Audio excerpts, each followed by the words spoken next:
A tensão no Oriente Médio atingiu um novo patamar. Israel e Irã, dois países com história de confrontos indiretos, agora se encaram diretamente trocando ataques em uma escala que pode mudar o equilíbrio do mundo. O que começou como ameaças e provocações agora se transformou em ataques coordenados, mísseis cruzando o céu e civis em pânico. O mundo inteiro observa apreensivo cada novo movimento dessa guerra que está longe de ser apenas local. Mas por trás das bombas há um tabuleiro muito maior sendo montado. O envolvimento de potências como os Estados Unidos, Rússia e até a China pode transformar esse conflito regional em algo de escala global. Os Estados Unidos já se posicionaram como aliados incondicionais de Israel. Bases militares na região foram colocadas em alerta máximo. Em resposta, o Irã conta com apoio direto de grupos como o Hezbollah e pode ter o apoio de países como Síria e, em silêncio, talvez até da Rússia. Israel e Irã estão intensificando o confronto, colocando seu poder militar à prova. Os dois países passaram os últimos dias lançando uma onda de ataques aéreos que já mataram mais de 240 pessoas. De um lado, Israel diz que o programa nuclear iraniano é uma ameaça à sua existência e precisa ser eliminado. Do outro, o Irã afirma que ataques israelenses não ficarão impunes. Mas qual o poder de fogo de cada lado?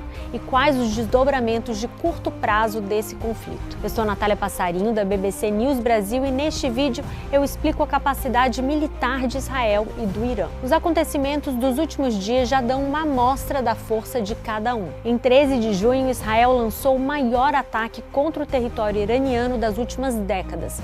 Os alvos iniciais foram instalações nucleares iranianas e membros do alto escalão político-militar do país. Usinas nucleares, como a de Natanz, foram danificadas e, além de mais de 220 civis, foram mortos cientistas nucleares e líderes iranianos como Hossein Salami, chefe da poderosa Guarda Revolucionária, uma tropa de elite do governo iraniano, e também Mohammad Kazemi, que comandava a unidade de inteligência da Guarda Revolucionária. Segundo analistas, foi o maior golpe de Israel até agora à elite iraniana no poder. Nos dias seguintes, Israel passou a atacar edifícios governamentais e instalações energéticas e diz que assumiu o controle aéreo sobre a capital, Teherã. O primeiro-ministro Benjamin Netanyahu inclusive deu a entender que os ataques israelenses podem desencadear levantes populares e levar à queda do regime de ayatollahs que vigora no Irã desde 1979. Could certainly be the result because the Iran regime is very weak. I think it's basically left with two things. It's plans to have atomic bombs and ballistic missiles. That's basically what Iran has. They certainly don't have the people. Amir Azimi, editor do serviço persa da BBC, diz que de fato muitos iranianos estão insatisfeitos com o estado da economia e com as restrições às suas liberdades. Mas ele explica que a aposta de Israel é bastante arriscada. Primeiro porque o poder iraniano ainda está fortemente consolidado nas Forças Armadas e na Guarda Revolucionária, ou seja, não seria fácil fazer esse regime colapsar. Segundo porque um eventual colapso pode colocar o Irã numa espiral de caos com desdobramentos imprevisíveis no Oriente Médio. Por enquanto, o regime tem mantido sua retórica forte contra Israel.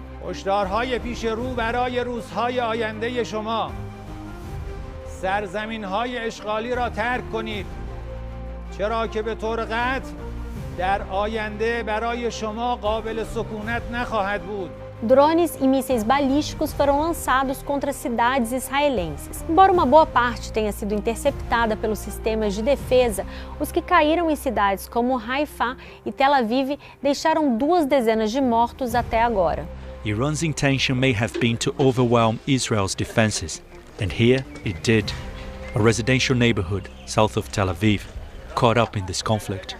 This is where the missile hit, completely destroying these houses, and there's a lot of damage all around here. Tudo indica que os dois lados se preparam para uma campanha militar prolongada. Vamos então ver qual o poder de cada um. Boa parte disso é mantido em segredo, mas centros de estudo, como o Instituto Internacional de Estudos Estratégicos, conseguem traçar algumas estimativas. O orçamento de defesa de Israel é mais que o dobro do iraniano, tanto em termos absolutos quanto proporcionalmente ao produto interno bruto. Por outro lado, o Irã é um país muito maior, com uma população quase 9 vezes maior do que a israelense e um número de tropas bem maior também. Entre membros do exército, da Guarda Revolucionária e de grupos paramilitares, estima-se que o Irã tenha 600 mil soldados na ativa contra 170 mil de Israel. Israel sai na frente no que diz respeito à tecnologia. O país tem 340 aviões militares prontos para combate,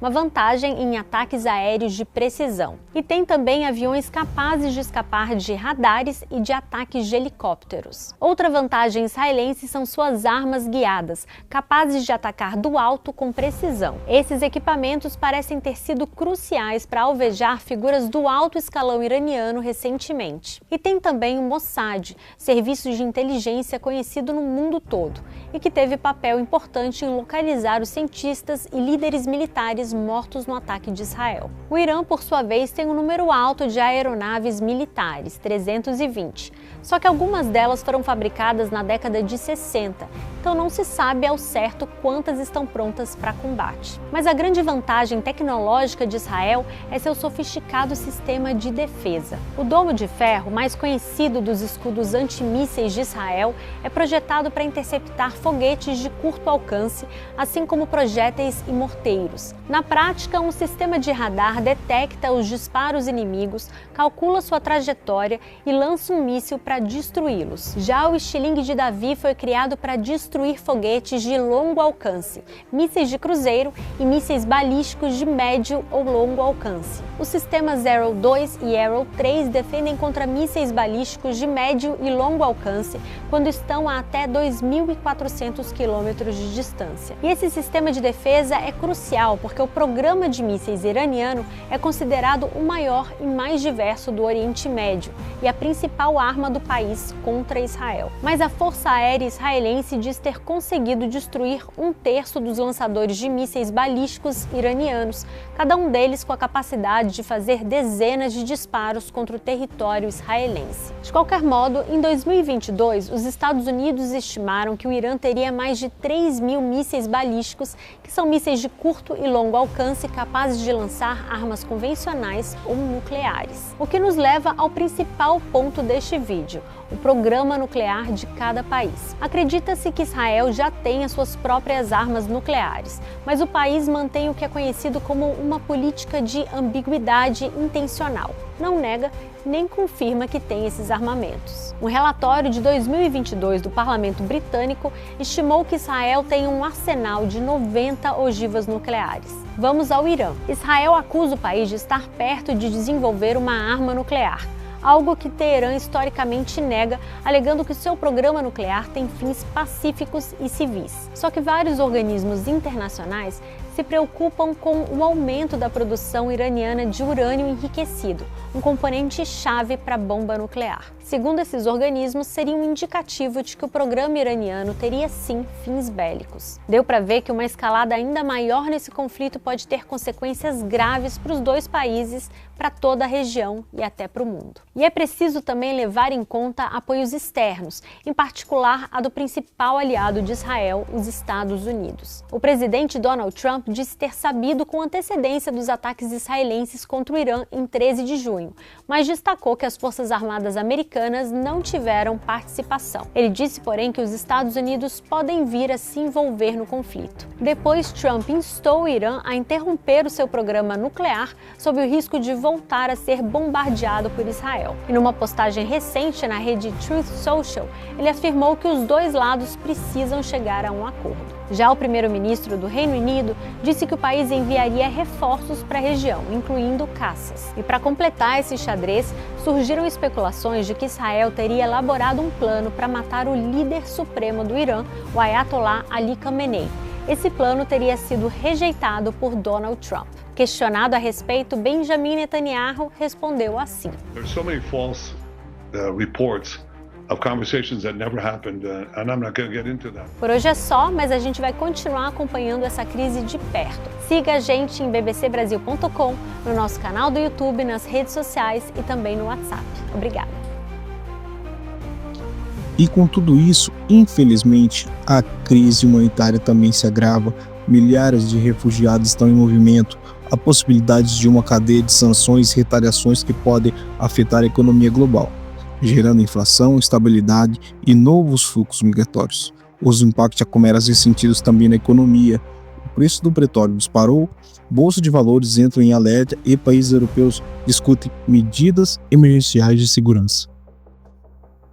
E a pergunta que assusta: estamos à beira de uma terceira guerra mundial? Ou pior, um confronto nuclear?